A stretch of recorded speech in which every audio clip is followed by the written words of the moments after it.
breast cancer, they will involve a lower burden of disease. And for these conditions that involve a lower burden of disease, we have population screening in some countries.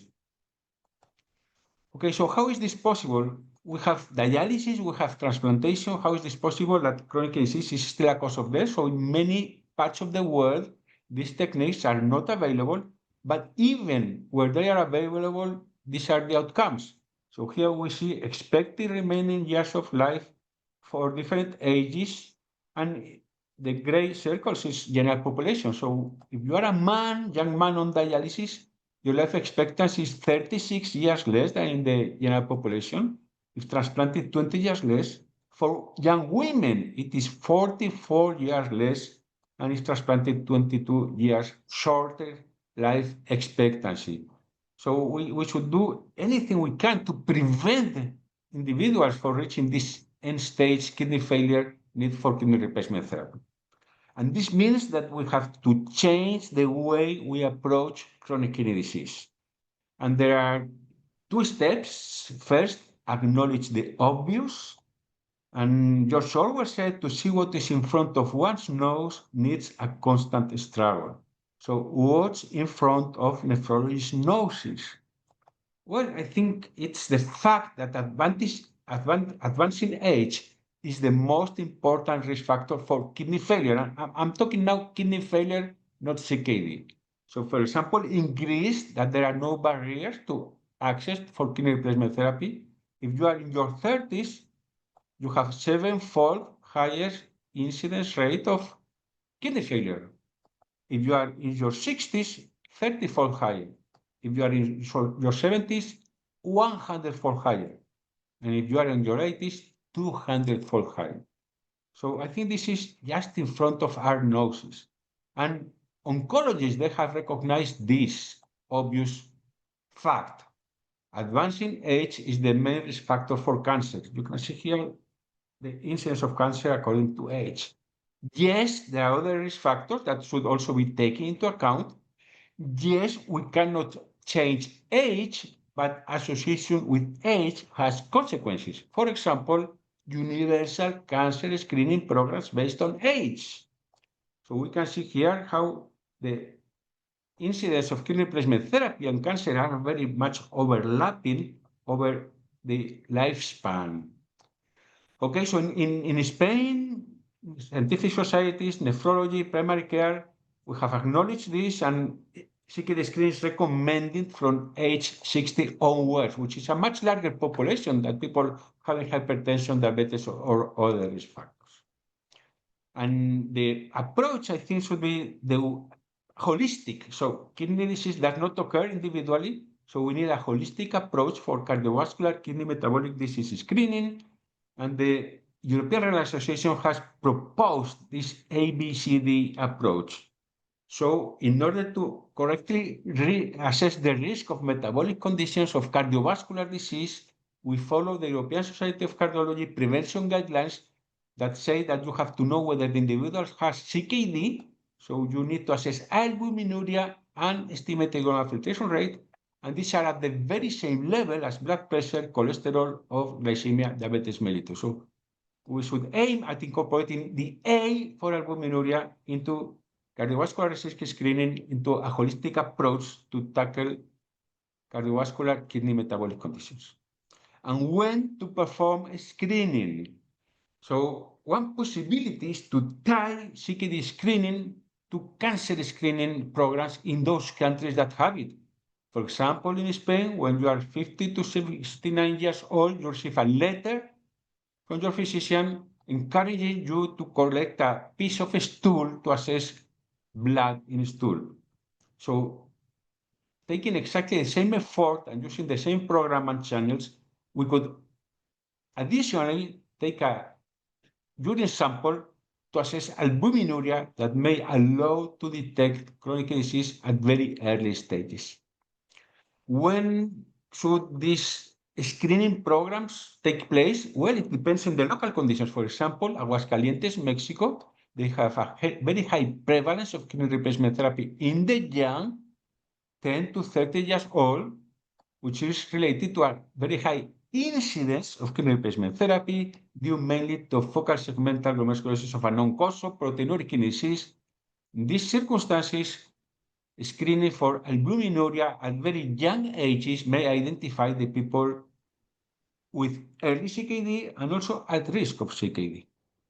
In this regard, Kathy will comment later on clinical trials, but if we prolong in time the benefit of over the chronic EGFR slopes obtained by SGLT2 inhibitors in people with CKD, we say that it may be projected that up to 2 years of dialysis-free survival in people with advanced CKD, low GFR.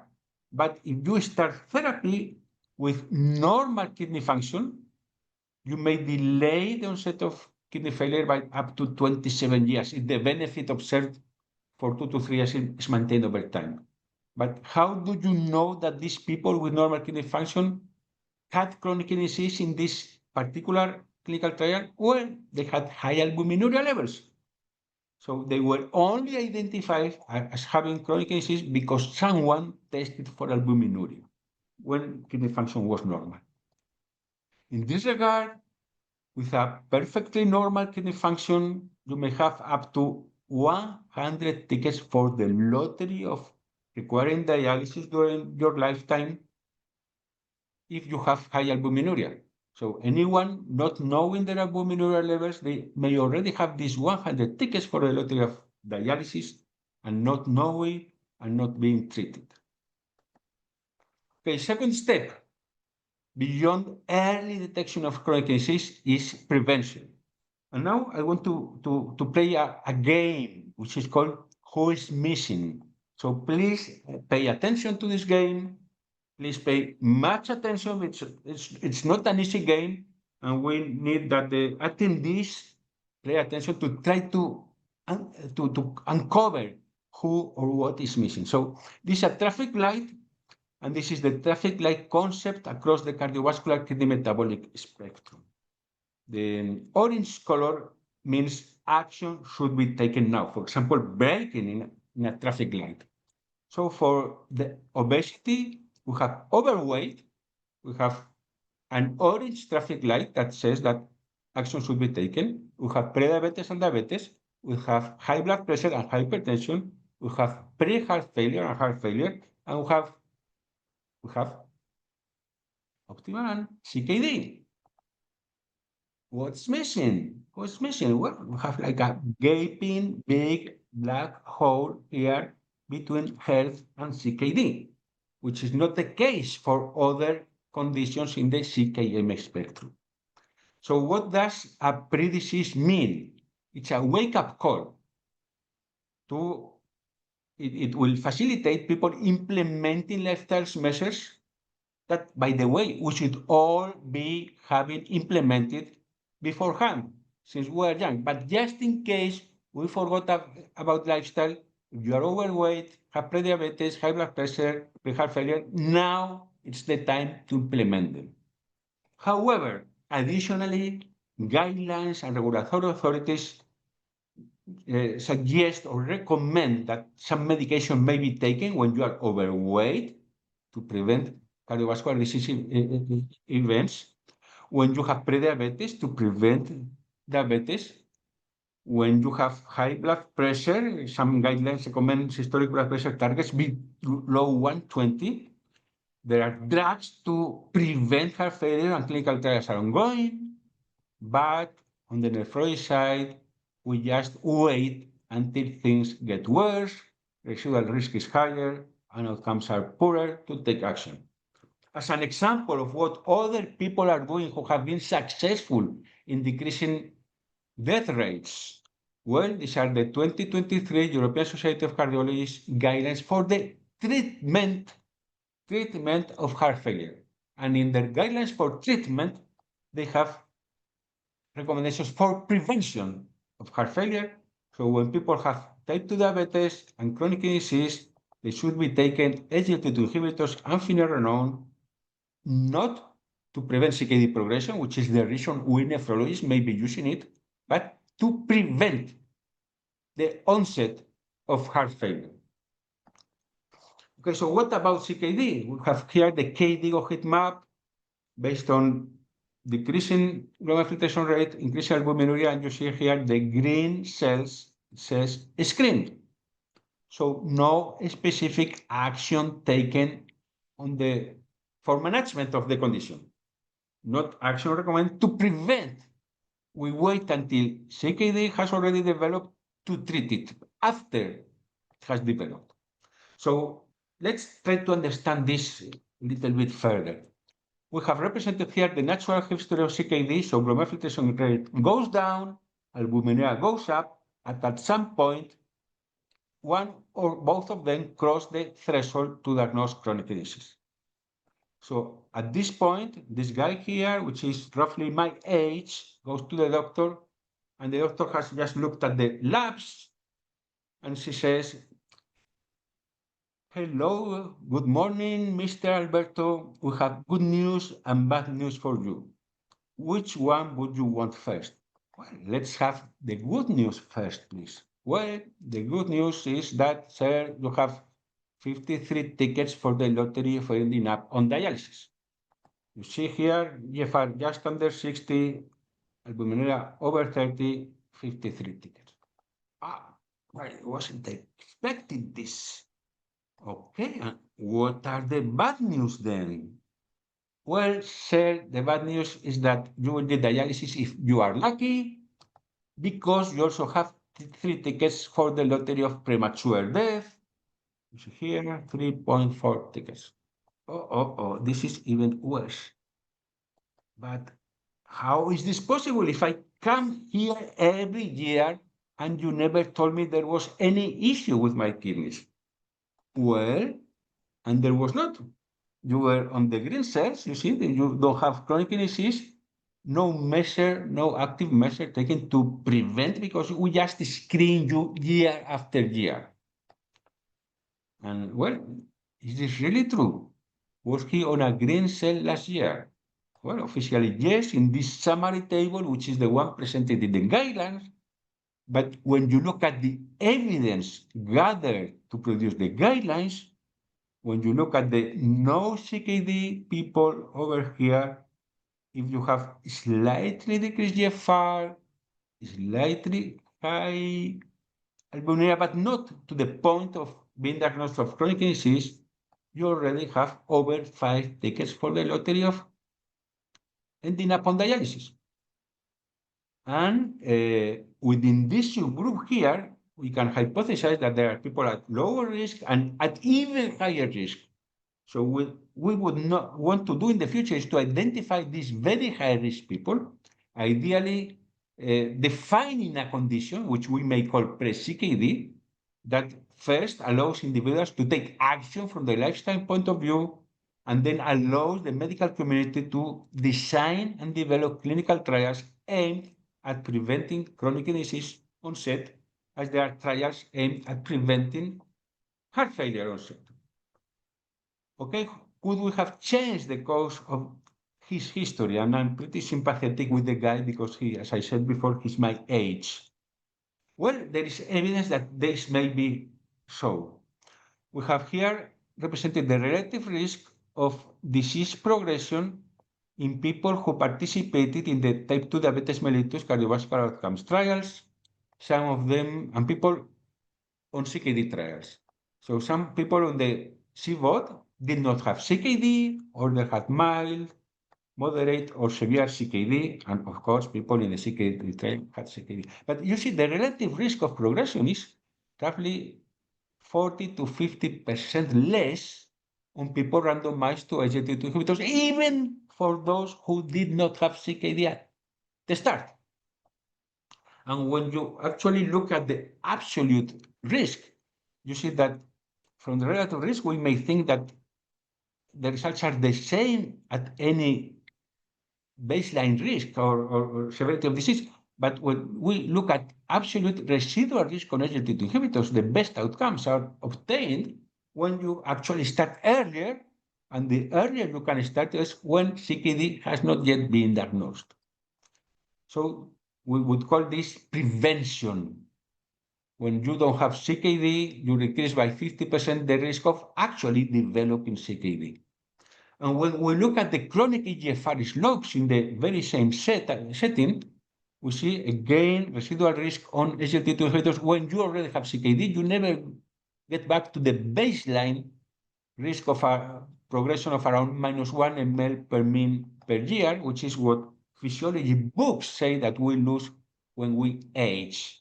And in fact, participants in these clinical trials would together enroll around 20,000 people with type 2 diabetes and no baseline CKD. So participants with no baseline CKD were losing GFR at a rate of -1 ml per min per year, just as physiology books say, and as all of us attending here are losing if we are healthy. Okay, so as compared to these placebo participants, those with type 2 diabetes, high risk of CKD progression on SGLT2 inhibitors had stable chronic GFR slopes. So even better than the physiological, so-called physiological loss of GFR over time. Okay, so this is, dear children, why we know we need to develop the concept of pre-CKD, or however we may call it, very high risk of CKD, so high that we have to intervene to prevent CKD. This means a change of paradigm. Current paradigm, we are emphasizing early detection of CKD. In the future, we want to identify people at high risk of future CKD. Now we intervene after CKD has been diagnosed.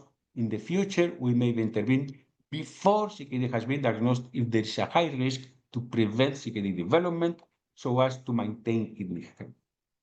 So how does this differ from what we are doing now?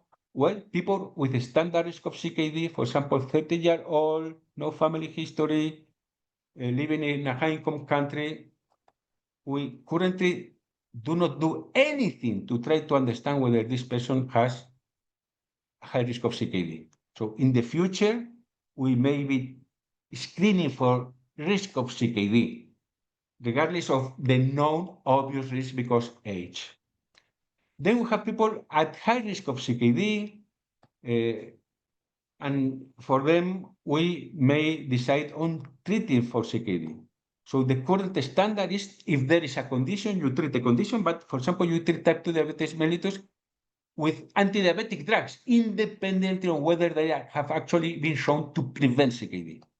In the future, we want that people are treated with drugs that have actually shown to prevent CKD. Okay, so this is what we did last century. Nephrologists waited until people developed kidney failure to provide kidney replacement therapy.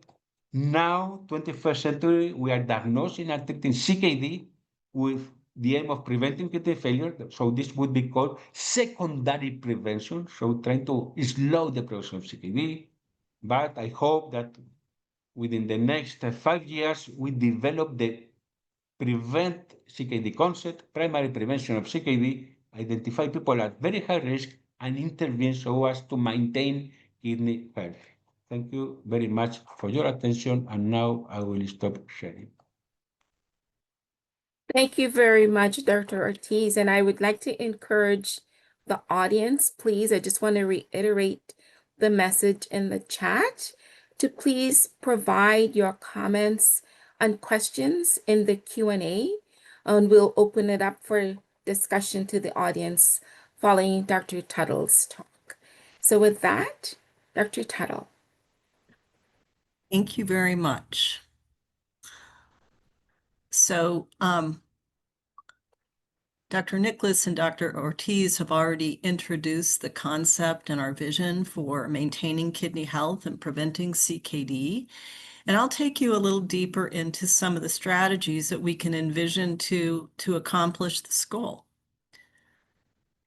Advance here. Let's see. Okay, so again, I want to go back to emphasize a point that Dr. Ortiz raised, and I think it's really critical that we recognize the mortality risk of chronic kidney disease, because whether we look at kidney disease or other important conditions, it's the mortality risk that will drive an urgency at the public health level. So he already told you that by 2040, if we don't change what we're doing, CKD is expected to be the 5th leading cause of death globally. And he also told us that in Western Europe, it'll be the 3rd leading cause. If we look worldwide, the prevalence of disease has been increasing steadily as well. Nearly 850 million people in 2017, that's 1 of 10. But in some regions of the world, it's substantially higher. So I live in the United States. It's actually 1 in 7 or 15% of the US population. The other thing too, I guess a little bit of a teaser for the upcoming ASN Kidney Week, is the Global Burden of Disease study is going to update these data for 2025. If you notice, the last time these data were updated was 2017. And I think it's fair to say that based on frankly, a lack of action, we can expect that these numbers are not going to be lower, and then arguably they're likely to be even higher. So you should consider these lower range estimates for the current scenario. And again, for some US data from the last burden of disease study, we had nearly 40 million people in the United States and 85,000 attributable deaths. So this is a worldwide problem. It occurs in low and middle income countries, but also in high income countries. And you've just heard the call from Dr. Ortiz that it really has been due to a lack of attention, and particularly from a nephrology standpoint, focusing much more on the downstream consequences than on the earlier opportunities to maintain health. I am going to walk back to talk a little bit about diabetes in particular for a couple of reasons. One, because it's the concurrent pandemic playing in the background with CKD, and it's the major driver of CKD in the world. So the International Diabetes Federation also does disease burden projections about diabetes. These are 2021 data. They estimated 537 million people. Although it is only on the website and not yet published, they've recently made a new projection that this number will exceed 1 billion people by the year 2050. So unfortunately, what we know about diabetes prevention has not translated in a meaningful way to communities, despite the fact that we recognize prediabetes. And that remains another unsolved problem that directly relates to the CKD problem, because 4 of 10 people with type 2 and 3 of 10 with type 1, even today, will develop diabetic kidney disease, or kidney disease we attribute to diabetes, which makes it responsible for half of all the CKD in the world. So both the diabetes and prediabetes problems are also driving the pre-CKD and CKD problem in an enormous way.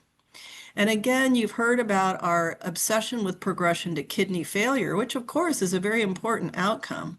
But I'm going to take you even further upstream on the mortality risk. And again, Dr. Ortiz alluded to this when he showed you the heat map and the lottery tickets. But if you really want to get deep into the data, it turns out that only half of the population with diabetes and CKD, that half of the CKD in the world attributed to diabetes, in that population, only 10% make it to kidney failure. And that's because of the enormous competing risk of death long before kidney failure. 9 out of 10 people will die on the road to kidney failure, largely due to heart failure and atherosclerotic cardiovascular disease. And this is data that we just published from our large Cure CKD registry, looking at the competing risk of death versus kidney failure in the diabetes population. So if you look overall, death is black, kidney failure is red. Twice as likely to die as get kidney failure. And even if you want to walk back to our so-called pre-CKD population in diabetes, so GFR is either above 90 or 60 to 89, you still see that death outpaces kidney failure 2 to 1. But as GFR declines, those rates continually escalate. And it's not until GFR gets to less than 45 that the risk of kidney failure even approaches the risk of death. And it's only in the survivors who make it to a GFR of 29 or lower that kidney failure becomes the dominant risk. So I also want to call us out with regard to the mortality risk that we need to pay attention to surviving long before kidney failure. And then certainly, as he showed you, once people get to the point they need dialysis, the death rate is still very, very high. But the real action is to get to the people who are dying on the road to kidney failure, along with preventing kidney failure. Again, he alluded to the cardiovascular kidney metabolic syndrome. I'm going to touch this at a really high level, but the concept that much of this starts with excess or dysfunctional adiposity. It leads to a number of risk factors that are associated with both heart and kidney disease. So, of course, diabetes, hypertension, metabolic syndrome. But there's also direct activation of inflammatory mediators that drive both kidney and cardiovascular risks. But it's really important to recognize this reciprocal relationship between kidney disease and heart disease. Certainly, having chronic kidney disease leads to a number of metabolic and hemodynamic disturbances. For example, bone and mineral metabolism disorders, worsening hypertension that exacerbate heart disease. But we also need to recognize that it's very clear from the epidemiologic data whether people have heart failure or atherosclerosis. In ways that are not fully understood, this exacerbates the development and progression of kidney disease as well. So when we start thinking about intercepting these preconditions, we really are intercepting not only pre-heart failure and pre-diabetes, but it should drop right into pre-CKD because they're all interrelated and they make each other worse. So I am going to torture you with a little bit of science to walk back to why this makes some sense. So because I think this is largely a nephrology audience, I want to remind you about what is the structural basis of CKD, and again with an emphasis on diabetes, recognizing there are many causes, but this is the most common cause and where we have the clearest evidence that we can actually prevent onset and progression of the disease. So again, if we walk back to our classic definition of so-called diabetic nephropathy, it was based on these glomerular lesions. Kimmel-Still-Wilson nodules. Here's a high-powered electron micrograph showing the accumulation of collagen and fibrotic tissue here in the mesangium that completely disrupts the GBM, glomerular basement membrane, which is the structural basis of proteinuria, and expanding the mesangium leads to loss of filtration surface area, which is the structural basis of loss of GFR. But that's not the whole story here. Remember that 90% of kidney volume is tubulointerstitial tissue.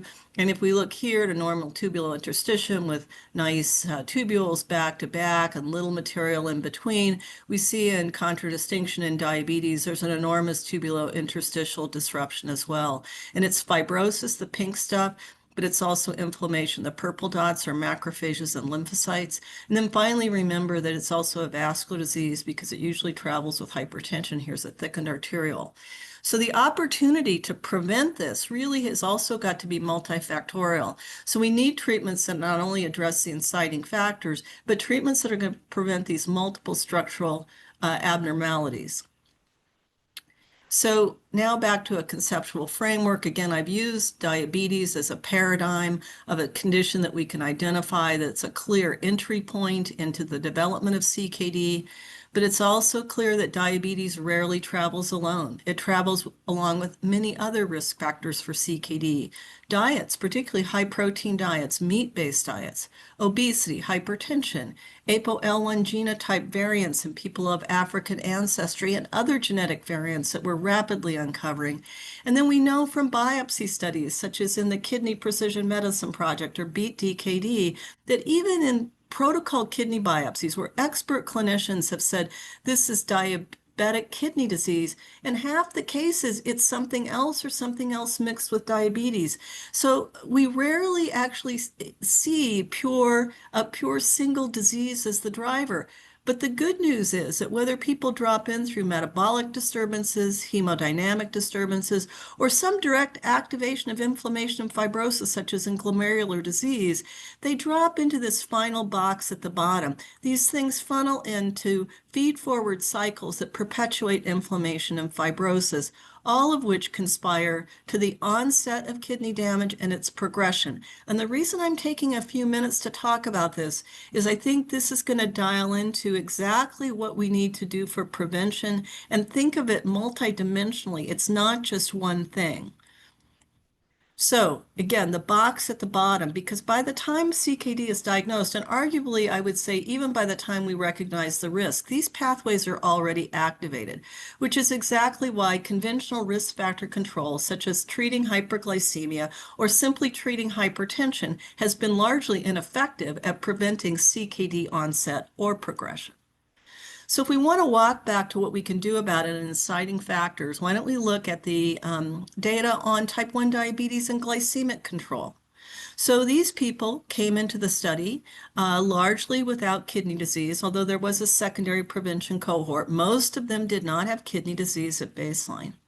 And yes, intensive glycemic control did prevent the onset of kidney disease. So this is achieving a GFR less than 60, or here's onset of microalbuminuria. But note that preventing GFR decline really took at least 15 years to see the difference. Now, that's not to say that it's not beneficial, but it takes a long time in order to see the treatment benefit. Now, with the onset of albuminuria, which occurs earlier, you see perhaps a curve separation at about 10 years with benefit of intensive glycemic control. And while conventional risk factor control is critical, you can see that it takes a long time to show the benefit. And based on some of the newer medications, it's a relatively modest benefit. If we look at type 2 diabetes, this is data from the United Kingdom Prospective Diabetes Study, which tested both intensive goals for blood pressure and glucose. And by today's standards, these might not be so intense, but this is the best data we have on people who had either new or recent onset type 2 diabetes. Again, with glycemic control, though, if we just look at onset of microalbuminuria, it takes about 9 years to show a benefit, hyperglycemic with glycemic control, but it's also about the same with blood pressure, 6 to 9 years to show a benefit. So again, these are important strategies, but we've been doing this for a long time, and all the while we were trying to control glucose and blood pressure, we did not stem the tide of CKD. So while these are important, I think what Dr. Ortiz was pointing out to you is that newer therapeutic agents give us an opportunity to move beyond conventional risk factor control for prevention of CKD. This is now going into another type 2 cohort. This is ACCORD. What is different about ACCORD from UK-PDS is these people had established type 2 diabetes, so more than 10 years as opposed to new or recent onset in the UK-PDS. They too tested glycemia and blood pressure, more intensive goals than in UK-PDS, but similarly it showed that NEF2 was onset of microalbuminuria, that this could be prevented as it could be with blood pressure control. And here the median follow-up was about 5 years. Sort of the next wave of studies, though, recognize that more than conventional blood pressure control would be required to prevent CKD and diabetes. So these were some of the early studies done with ACE inhibitors and ARBs.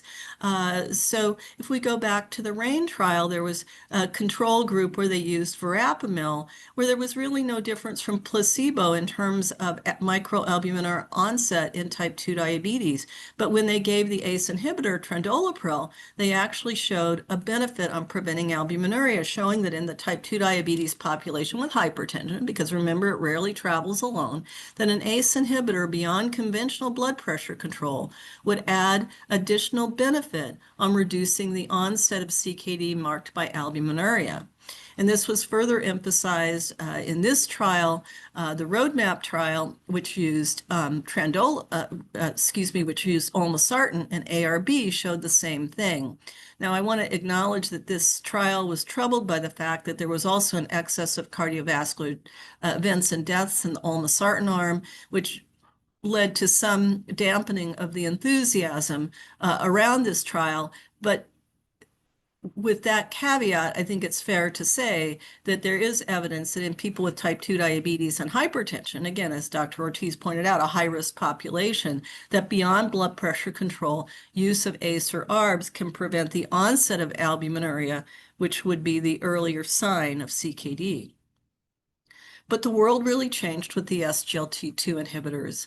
And Dr. Ortiz did show you the nice meta-analysis that he did and was included in our paper on SGLT2 for prevention of CKD. And I want to walk back to the big why there as well. So if we take two trials, IMPA-REG, which was the first CVOT, and CREDENCE, which was the first kidney disease outcome trial, the clue is really in the GFR trajectories. And so we see abrupt decline in GFR that's followed by stabilization. And this occurs in people with, relatively preserved GFR. So IMPA-REG, they came in with a mean GFR of about 76, which is really identical to what we saw in CREDENCE, another type 2 diabetes population that came in with a GFR 20 points lower at 56. So this effect to reduce hyperfiltration occurs in people with preserved GFR as well. And again, he showed you the clinical outcome data, but this is the hallmark of reducing glomerular hyperfiltration. Also, I think another interesting piece to note is that this is dose independent. Either high or low dose empagliflozin can prevent hyperfiltration. So why would this be so beneficial in terms of kidney outcomes? And I am going to just torture you with reminding you a little bit about physiology, and particularly from the prevention side. And again, using diabetes as an excellent opportunity for CKD prevention. Remember that even before there's nephron loss or kidney injury, it is a state of glomerular hyperfiltration. So the inflowing or afferent arteriole is dilated relative to the efferent, which is constricted. And remember that the capillary circuit in the glomerulus is the only capillary circuit with an arteriole on both the upstream and the downstream end. And this leads to very high pressure in these delicate glomerular capillaries, such that there's shear stress and hemodynamic injury induced by hyperfiltration that leads to nephron loss. And these little blue triangles here in the proximal convoluted tubule represent sodium glucose cotransporter 2, or SGLT2 transporters, which are teleologically present to reclaim lost glucose. But at the cost of requiring uptake of sodium chloride, there's decreased distal delivery of solutes, so that at the macula densa down here represented in brown, there's less sodium chloride delivery, thus less energy utilized there in the form of ATP, which is very important because it's not that ATP, which generates adenosine, as a waste product. Adenosine is a very active paracrine factor that jumps next door to the inflowing or afferent arteriole, and binding its A1 receptor is a vasoconstrictor. It clamps it down. So in the setting of diabetes, we've lost the brake. When we gave the ACE or ARBs, the downstream arteriole, the efferent, is mostly under the control of angiotensin II.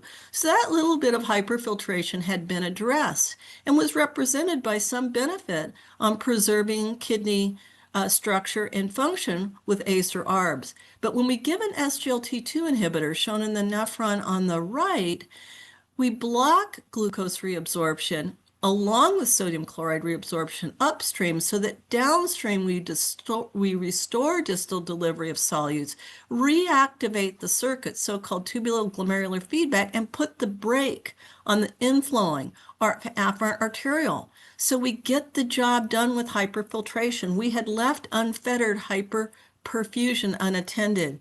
And then what does this have to do with heart failure? And I'm bringing this up because we want to deal with the competing risk of death before kidney failure. Well, everything I told you about what happens in the proximal tubule is shown in this box in the lower left. But what does this have to do with saving hearts at the same time? This was beautifully explicated in a nice paper in the New England by the eminent Eugene Braunwald, cardiovascular physiologist and cardiologist of epic proportions, that this kidney mechanism has profound systemic effects that have favorable effects on myocardial function. It includes the diuretic effect of lowering plasma volume, but we know that diuretics alone don't do this. There's a sympathetic arc from the kidney to the brain that is relieved when the kidney stress is relieved, such that the heart has less sympathetic neural output. There's an increase in erythropoietin and a true increase in red cell mass and oxygen carrying capacity. And the glycosuria leads to a mild ketosis, which in a mild form, by increasing beta-hydroxybutyrate, gives the heart a preferred fuel. And then, as he explains, when the heart is relieved, and particularly heart failure with preserved ejection fraction, the most common form that associates with CKD, then what we see is that improved cardiac function improves perfusion of the kidney, and we maintain GFR. So we really unlocked a delicate balance between kidney function and heart function that preserves both. And in fact, in pre-heart failure, SGLT2 inhibitors are also recommended. This is the Alberto's meta-analysis. I won't go through it again. He already showed it to you. But I would like to emphasize the fact that if we look at the use of these agents, and this mostly comes from the CVOTs like IMPA-REG, which I showed you, and others with dapagliflozin as well, the TIMI trial, and also from the candesartan trials, what you can see is that even though the normal rate of GFR loss at 1 ml per year can be prevented, and maybe an interesting point for discussion is whether 1 ml per minute per year loss, quote, is normal aging. Maybe that's not. Maybe actually preservation of kidney function across the lifespan is even possible. But let's talk about another class of agents that's also really emerging on the prevention side, and that will be the GLP-1 receptor agonists.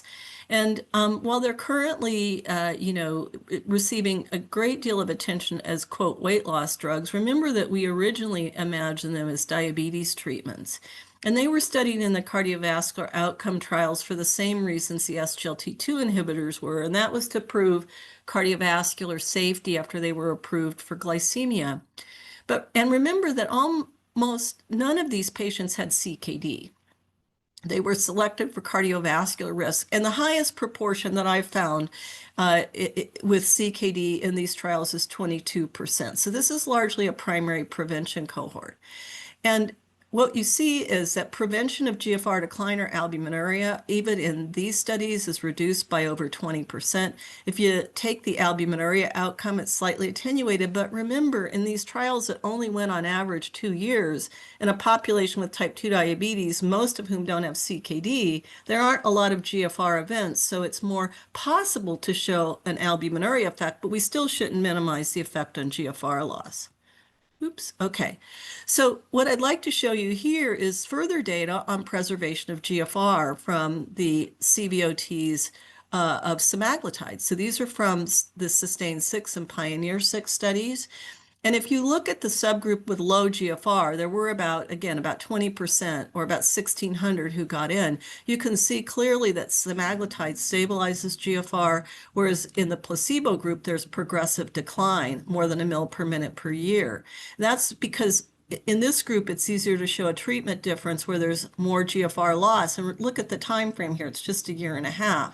But even if we walk back to those who had a GFR above 60, you can still see the estimated treatment difference is almost 0.5 ml per minute per year, very much like what you saw with Alberto's analysis of the SGLT2s. Let's see if we can go forward here. Okay. Not advancing. There we go. All right. Now walking back to another prevention study, this is a population that doesn't even have diabetes. So this is people who were overweight or obese, but had cardiovascular disease, who were studied in the SELECT trial with a larger dose of semaglutide, the weight loss dose, now 2.4 milligram, as opposed to the 1 milligram dose used for diabetes or in the CVOTs. And we see a very similar effect, hazard ratio here of 0.78. And this was an albuminuria outcome, along with the usual kidney outcomes. The main effect was driven by albuminuria, but we had many more albuminuria events. Look at how few kidney failure events or even GFR decline events occurred, but still everything's on the left of the line. But we have more power to detect an albuminuria outcome. And there is I do want to take a minute on mechanisms. This isn't just random. It isn't a fairy tale. There's a biological plausibility to this. We know this from preclinical models of both type 1 and type 2 diabetes and different agents. here the agents work not so much on the glomerulus. This is a cartoon version here. There's some benefit on glomerular structure, but the real action here is the other part of the kidney, the tubular interstitium, a marked reduction in inflammation and fibrosis. And here really the beautiful story that I'm trying to build is back to the original introduction, is it's multi-compartment disease. The SGLT2 inhibitors are mainly going to work on the glomerulus, which is important, but we'd left unattended the tubular interstitium, and that's where the GLP-1s are going to drop in and provide an additional mechanism for kidney protection. And if we go back to the cell biology, only for a second, folks, but there are GLP-1 receptors throughout the body, particularly in the kidney endothelial cells and probably proximal tubular cells, but very importantly, in the invaders. The immune cells, the macrophages and T lymphocytes carry these receptors. And endogenous GLP-1 does not do this. These are these super agonists. When they bind they can bind receptors on non-pancreatic cells very avidly, particularly the immune cells. And when they bind and activate those receptors, they have profound anti-inflammatory effects. So they drop into the box at the bottom. They inhibit signaling through NF-kappa B. They also have profound antioxidant effects at a cellular level within the cells that drive inflammation and fibrosis. So if we think about CKD prevention, it's a way to preserve the tubular interstitium. There may be glomerular effects, but weighted more toward that other compartment that had been left unattended by ACE, ARBs, and SGLT2s to a large extent. And this is just showing particularly this endothelial location of GLP-1 receptors. And then we're being nephrocentric today, but these receptors are present throughout the body and really help us understand why GLP-1s, beyond their metabolic effects, have such profound organ protective effects. There's also an abundance on cardiovascular endothelial cells as well. But where we're really moving now are to dual and triple agents. The first one on the market is tirzepatide. So in addition to GLP-1, it has GIP actions, and this stands for glucose-dependent insulinotropic polypeptide. It used to be called gastrointestinal peptide. It kept the same acronym, but has been renamed because of the metabolic effects. And the rationale from the drug development side was really to enhance the metabolic effects on glucose lowering and weight loss. But we're seeing some really impressive data on prevention of CKD. This is from the trial. It's a CVOT that is still ongoing, but we've reported out some data on GFR and albuminuria. And note again, they come in with preserved GFR, 82. But even at just 2 years, you see a significant blunting of the rate of GFR decline. And then perhaps our most important early signal on albuminuria. It has increased progressively in this population over 2 years, but it doesn't go up at all on the tirzepatide treated group. So we're really moving to an era, not only SGLT2s, but GLP-1s, and even more potent incretin agents. These are actually more potent reductions in albuminuria or GFR decline than we've seen with previous agents. So we await the clinical trials that will tell us more, certainly about CKD itself, but there will be very robust analyses and secondary outcomes of CKD prevention in now the incretin area. So I'll just wrap up by saying that CKD is a worldwide public health urgency, and it's certainly due to risk of kidney failure, but as nephrologists, we need to recognize the competing risks long before kidney failure include premature mortality, largely related to cardiovascular disease. We have seen and we've known for decades that CKD can be prevented by intensive control of glycemia in type 1 and type 2 diabetes. It may also be prevented by intensive blood pressure control in type 2 diabetes. And beyond that, beyond blood pressure control alone, ACE or ARB prevents albuminuria. But these are relatively modest therapies in contrast to the newer glucose-lowering agents and SGLT2 inhibitors and GLP-1 receptor agonists. I think we now have data, thanks to our cardiovascular outcome trials, that show prevention of CKD onset and GFR decline, not only in type 2 diabetes, but now, based on the SELECT trial and other emerging trials, that there's evidence that people who have obesity, which is another CKD risk factor, who were put in trials of weight loss are also showing evidence of CKD prevention. So yes, we do need to save kidneys, but we need to save hearts and lives as well if we want to get to reducing the totality of risk in people who develop or who are at risk of CKD. So with that, I'll stop and happy to go into the discussion.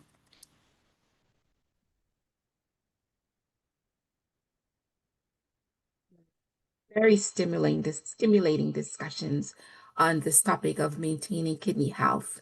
And I do want to get the discussion started. We are getting a few questions and comments in the chat, and we'll be able to address those with your responses. And I guess one of the first things I'd like to bring up is how can we get our global community to help us in promoting this concept of primary prevention, or as Dr. Ortiz mentioned, pre-CKD? What are some strategies to increase awareness and education that you would propose? And either of you can take this question. Maybe you could start with Dr. Ortiz. Okay, so I think first we should understand where the concept of chronic kidney disease comes from, which, like the concept of diabetes and hypertension, comes from cutoff points that indicate a higher risk of diverse adverse events, including cardiovascular. But for all these conditions, the risk is continuous. So we choose a cutoff point relatively arbitrarily. So it is 30 milligrams of albumin, it could be 35 or 25. So going to the source of these risk calculations, we can see that there are populations who are already at higher risk than baseline, but not so high risk that we call that CKD. So conceptually, they are already at higher risk than other people, and they may benefit from prevention, and we have evidence that CKD can be prevented in type 2 diabetes. Quite a strong evidence, I would say. 3 independent clinical trials by different pharmaceutical companies, and with over 20,000 individuals. So yeah, I think first become very much aware that it's not yes or no, there's a continuum, and there are people who are close to being diagnosed of CKD, very high risk, and there is evidence that at least in the field of diabetes, you can prevent that. So second important thing, we have seen large advances in the field of chronic disease in the 21st century. What was the driver for that? The definition of the concept of chronic disease just over 20 years ago now. Before that, before there was no chronic disease, no clinical trials could be performed.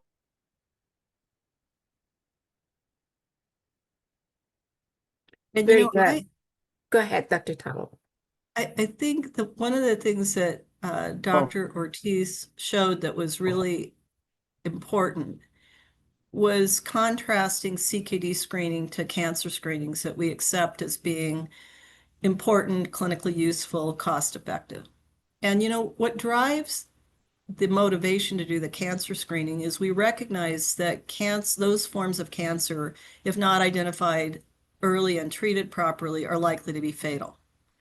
And unfortunately, we got too comfortable with dialysis. I'm just going to be blunt.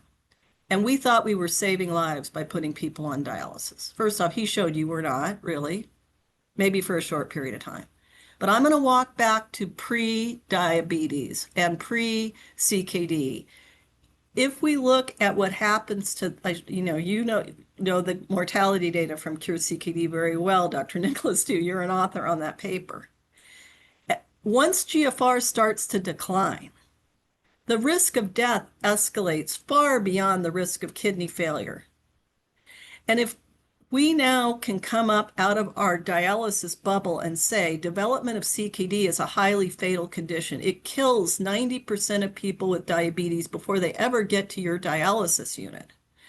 That is the clarion call you referred to for CKD screening in high-risk groups to prevent this highly fatal condition. And I would say the same thing about cardiovascular screening. Again, Alberto, you showed like the emphasis on pre-heart failure. And why are we so excited about that? Because we know heart failure kills. But CKD is the antecedent that drives so much of that. So I think what we need to do is ring the bell that if you get CKD, you're more likely to die than get kidney failure.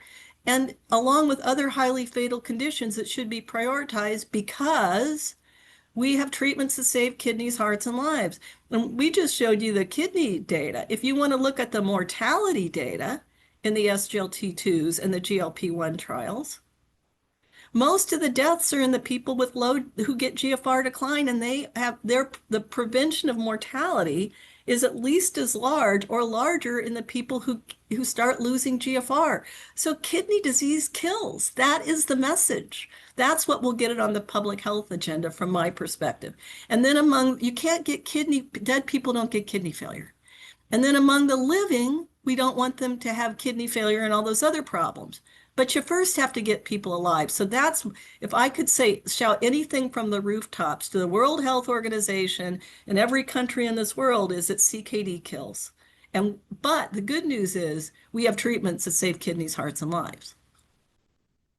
Absolutely. So incredibly true. And I think you both raised multiple areas that we could have additional discussions on. One of Susanne, we're losing your audio. Okay. How There, about you're now? back. Okay. Thank you. And Thank you. yeah, thank you for that. I was just saying that both of you brought up so many points that we could have additional discussions on. On one of them, in terms of risk factors, we have a global audience today. And so risk factors may vary in terms of the environment Yeah. that individuals are exposed to. And identifying those risk factors, I think, becomes very important in connecting the dots, in that pre-CKD phase, so you can start the screening with the right individuals. And then subsequent to that, instituting therapies, as Dr. Tuttle, you've demonstrated, even for individuals who have preserved kidney function that they can benefit. And so I want to talk a little bit about those risk factors first, and then talk about interventions and access to some of these interventions. So in terms of risk factors, and some of these topics came up in the Q&A, some individuals mentioned a risk factor of hematuria, about oral health disruptions, about fast food.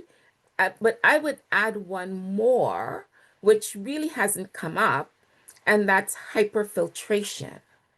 Is that something that we should be actually paying more attention to? Because routinely you look at the EGFR, and CKD is EGFR greater or equal to 60 degrees, 60 milliliters per minute. But what about the higher EGFR, which we know actually is associated with molecular damage that's already going on? So there are a number of things that we could talk about. I would love to hear your input, both from you, Dr. Ortiz, and Dr. Tuttle, regarding some of those risk factors. Well, in Alberto, fact, go ahead. there are multiple risk factors. For example, we have not mentioned genetic risk factors. Today, polygenic risk scores can identify Asians with 8-fold higher risk of chronic disease just by being born, and a 4-fold higher risk in Europeans. In the African American people, we have the 8.1 high risk genetic variants, and yeah, and there are also occupational risk factors. So yeah, there are different risk factors that we should pinpoint, and each country and each region has to pinpoint the key risk factors for that region or population. I so agree with that. And maybe using the APOL1 as a really prime example about the importance of the genetic testing, about identifying having these risk alleles, but also knowing that it's not just about having the risk alleles, but it's the environment factors we're still trying to define that can really convert that risk to actually having disease presentation. So I would say that there are opportunities for education around, as you've mentioned, risk factors for different countries that we can focus, that piece on to increase screening for those individuals. Dr. Tuttle, any comments around that? I totally agree. The reason I use diabetes is it's a great use case that is a worldwide problem. It's not the only problem, but it is the largest driver of CKD everywhere in the world. And I think the success there on preventing CKD provides inspiration that it could spread from diabetes, right? So we're already seeing even the drugs that we used for diabetes originally, SGLT2s and GLP-1s, are spreading into non-diabetes populations for both CKD and heart failure. And I would submit to prevention of those conditions as well. I'm not saying it's the only one, but we need a win in order to get started down this road to make it believable that CKD is preventable. And I think that's a great place to start, but it's not the only place. It's not the end. And I do think, and I've seen some of the questions in the chat, and I know we kind of have to lump them together in the interest of time.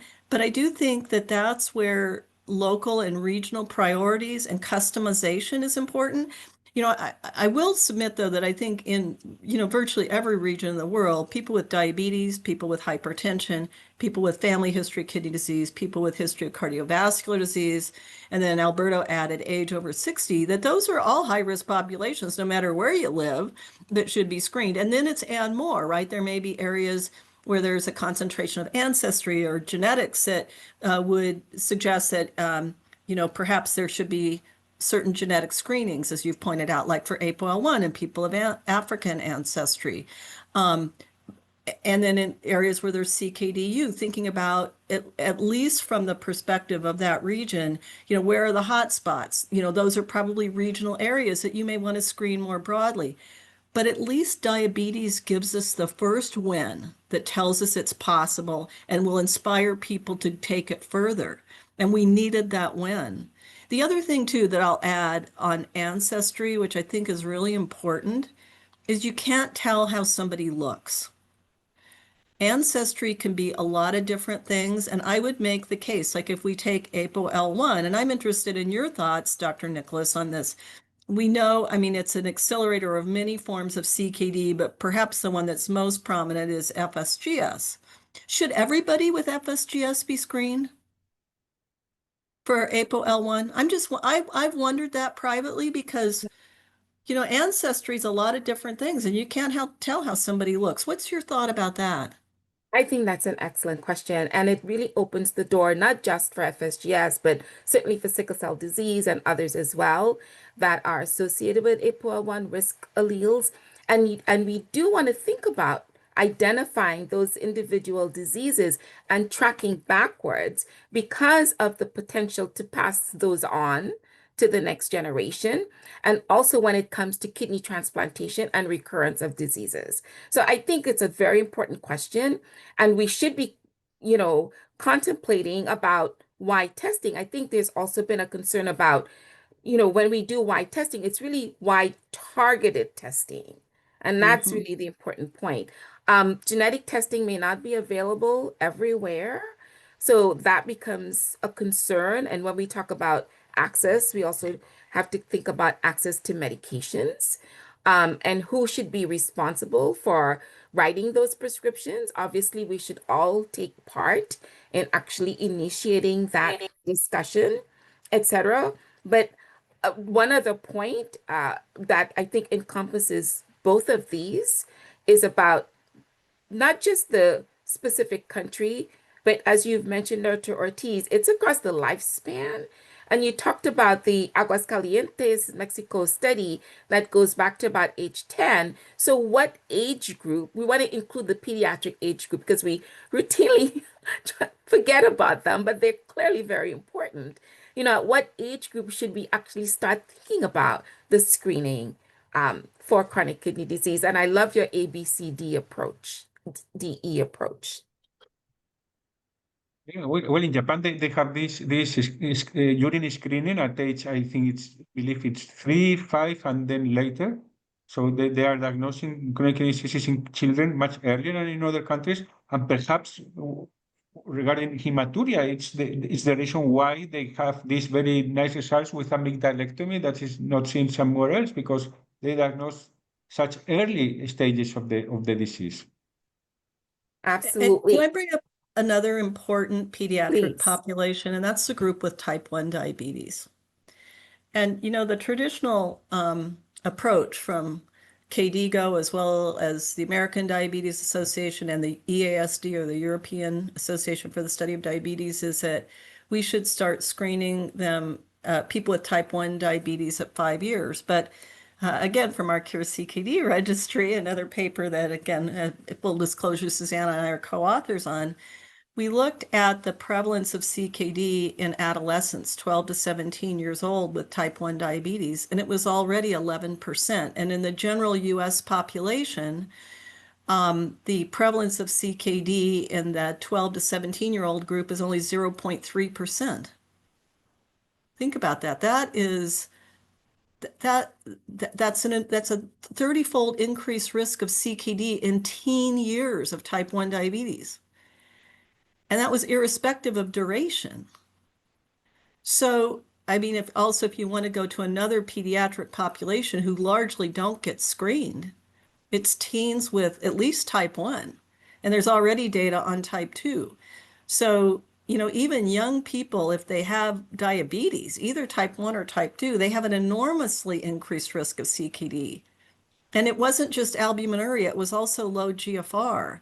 So, you know, we're missing the boat early on some of these kids who get, you know, besides genetic diseases, who develop diabetes in youth. So I'll make a plea that they should be screened.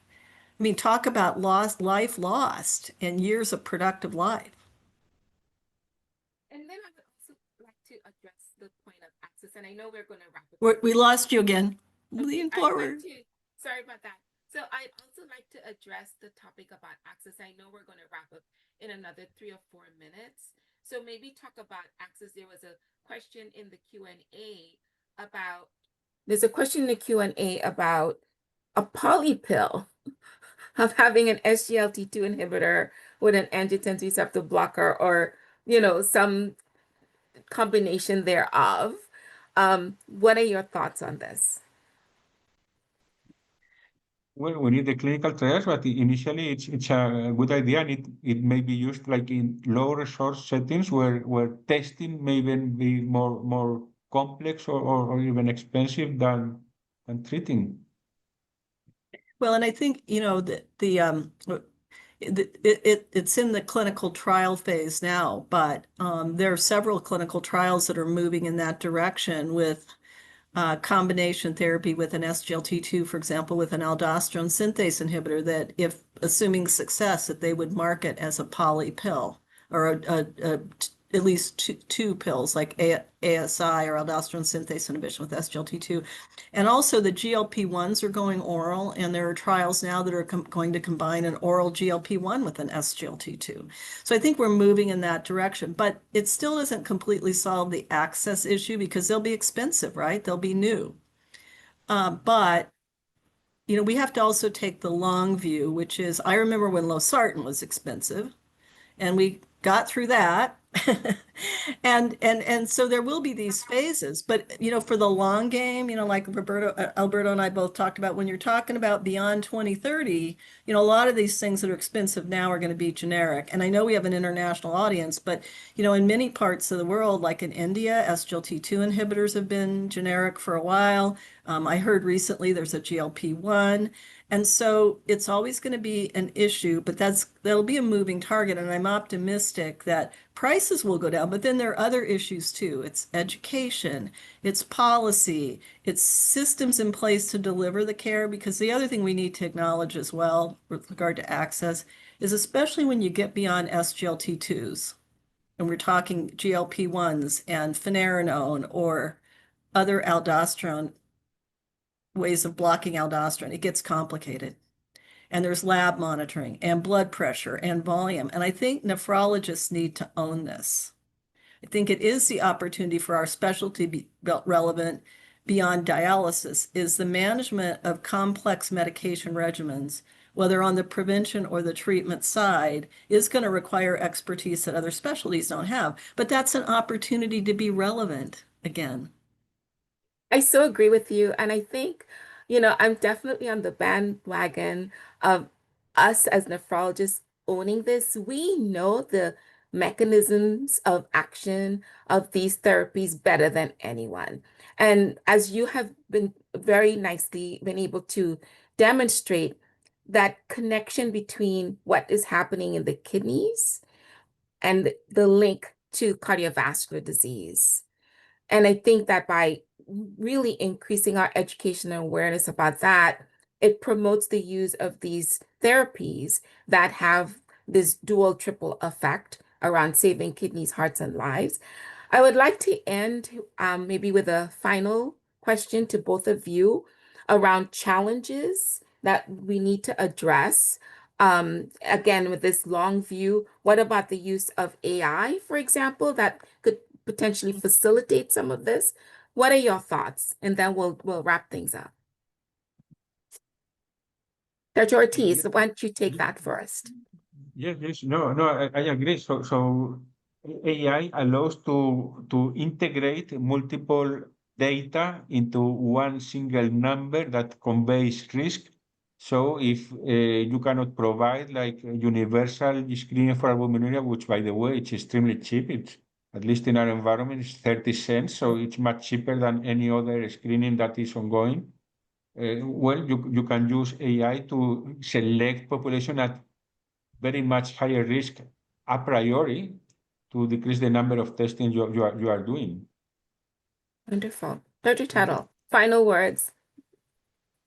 I totally agree. I think we ought to embrace the data revolution. I mean, with the ability now to synthesize huge amounts of data and predict risk, I think it's an enormous opportunity. Like albuminuria is great, but it's very simple and it's kind of limited. It doesn't tell us the diagnosis. I mean, maybe we can even have AI tools that not only identify risk of CKD, but can help us, to your point, Alberto, identify people in certain populations who may be prone to IgA nephropathy and might also need a kidney biopsy, right? Because we now have highly effective therapies, specific therapies on top of these general therapies. So I do think we should embrace the new data, science, but also besides big data, having therapies and some wins, like we've talked about, opens the door to precision medicine, right? Because not everybody's going to need all of these things. There are probably some relatively low risk patients, lower risk on the CKD risk scale, who might do fine on an ACE inhibitor. Then there might be people who are at risk of very rapid GFR decline who need everything and something we don't have yet. So I do think that on the other end, the studies we're doing, like BEAT-DKD in Europe, KPMP, where we're really identifying the molecular signatures and the risk factors, needs to be combined for precision approaches, but to determine, like maybe through AI, who needs that extra testing, who needs the biopsy, and then further be more granular about risk stratification. And back to cancer again, that's what revolutionized cancer care, right? Is that like breast cancer is many diseases based on that kind of imaging, biomarkers, tissue, and you can have a very low risk patient who might just have a lumpectomy and have a nice life versus a very high risk person who's treated quite differently with stem cell transplant and a clinical trial and about 50 different pathways in between. So to me, this opens up a whole new world, not only on CKD prevention in general, but specific diagnoses and risk stratification, so we get to that goal of right treatment, right patient, right time. And sometimes it's less, sometimes it's not more. Thank you. Thank you both for a wonderful, stimulating discussion. I do agree with you, Dr. Tuttle, using AI to combine all of that rich data source and to create predictive modeling to identify those specific individuals who would respond to specific therapies will be the way to go, the way of the future. And with that, I'd like to wrap up our webinar on maintaining kidney health and preventing chronic kidney disease. Thank you, everyone. Thank you.